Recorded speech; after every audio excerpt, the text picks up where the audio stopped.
کے بعد ہم دیکھتے ہیں کہ جس شخص نے امر بالمعروف اور نہی عن المنکر کا کام کرنا ہو، اس کے اخلاق اور خصائل کیا ہونے چاہیے، تو ان کو بھی سمجھنا ضروری ہے۔ ہم پہلے ذرا تھوڑا سا بلیک بورڈ اگر صاف کر لیں، جگہ بن جائے ہمارے لیے۔ امام غزالی رحمۃ اللہ علیہ نے 5 اہم خصائل اور اس کی خوبیاں اور اخلاق بیان کیے ہیں۔ تو فرماتے ہیں کہ واعظ کے اخلاق، خصائل، یعنی اس کے خصائل، خوبیاں کیا کیا ہونی چاہیے۔ تو سب سے پہلی خوبی تو اس کے اندر یہ ہونی چاہیے کہ اس کو حلیم الطبع ہونا چاہیے، یعنی نرم مزاج یا بردباری،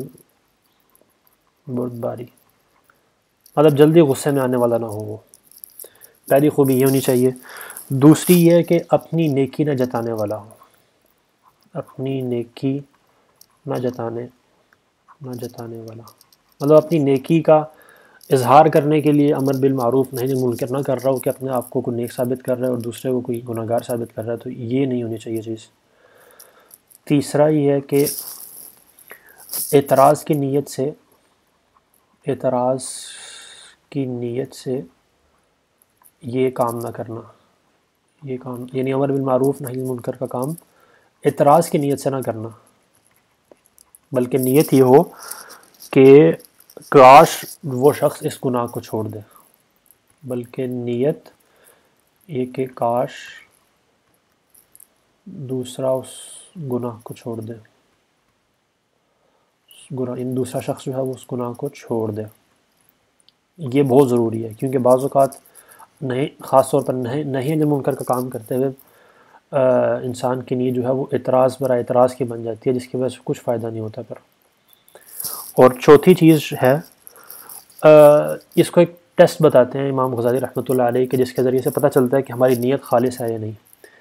تو یعنی نیت خالص ہو، اور اس کا ٹیسٹ یہ ہے کہ اگر یعنی بالفرض کو شخص گناہ کر رہا ہے اور آپ کا یہ ارادہ ہے کہ اس کو جا کے گناہ کو چھڑوانا ہے اور اس گناہ سے روکنا ہے، لیکن آپ کی جگہ کسی اور بندے نے جا کے اس کو امر بالمعروف نہی عن المنکر کا کام کیا، اس کے گناہ کو چھڑوا دیا، تو کیا آپ کو وہ اچھا لگا یا برا لگا؟ اگر تو اچھا لگا آپ کو کہ تو پھر تو اس کا مطلب ہے آپ کی نیت خالص تھی کہ آپ کا مقصد اس کا گناہ چھڑوانا تھا۔ لیکن اگر آپ کو برا لگا وہ، تو اس کا مطلب یہ ہے کہ آپ اپنی کو بڑائی، اپنی نیکی جتانے کی کوشش کرنا چاہ رہے تھے، جو اب نہیں ہو سکی تو اب آپ کو برا لگا۔ اور یہ چیز ہمارے ہاں عام طور پہ فرقوں کے اعتبار سے بہت زیادہ ہوتی ہے، کہ اگر کوئی شخص رائے ہدایت پر آیا اور وہ ہمارے فرقے کا، ہماری جماعت کا نہیں ہے، تو اس کی وجہ سے پھر برا لگنا شروع ہو جاتا ہے کہ جی یہ فلاں فرقے کی وجہ سے کیوں ہدایت کا ذریعہ اس کا کیوں بن گیا وہ۔ تو یعنی اس سے پتہ چلتا ہے کہ شاید ہمارا پھر فرقے کی برتریت جتانا مقصد تھا، اس کو رائے ہدایت پر لانا مقصد نہیں تھا وہ۔ اب اس کو تفصیل سے پڑھتے ہیں ذرا،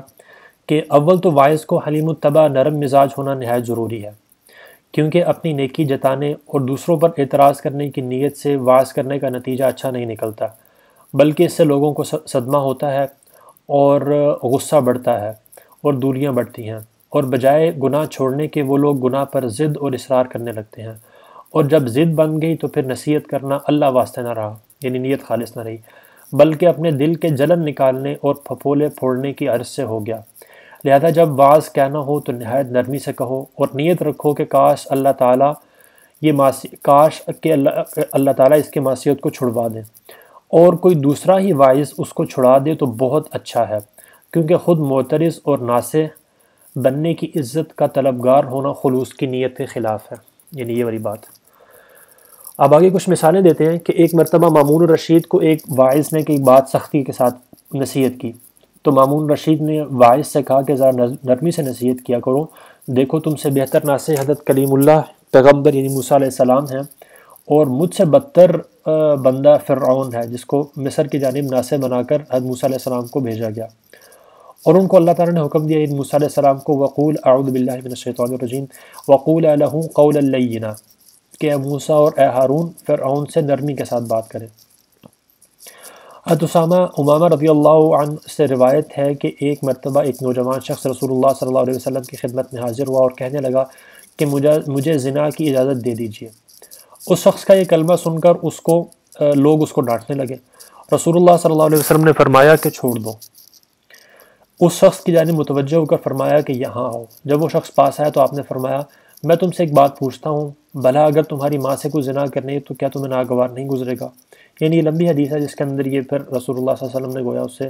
تو اس کے محرم رشتہ دار ہیں ان سے پوچھا، ان کے بارے میں پوچھا کہ ان سے کوئی زنا کرے تو تمہیں کیسا لگے گا؟ تو اس نے جواب دیا کہ مجھے برا لگے گا یقیناً۔ تو یعنی اس تمام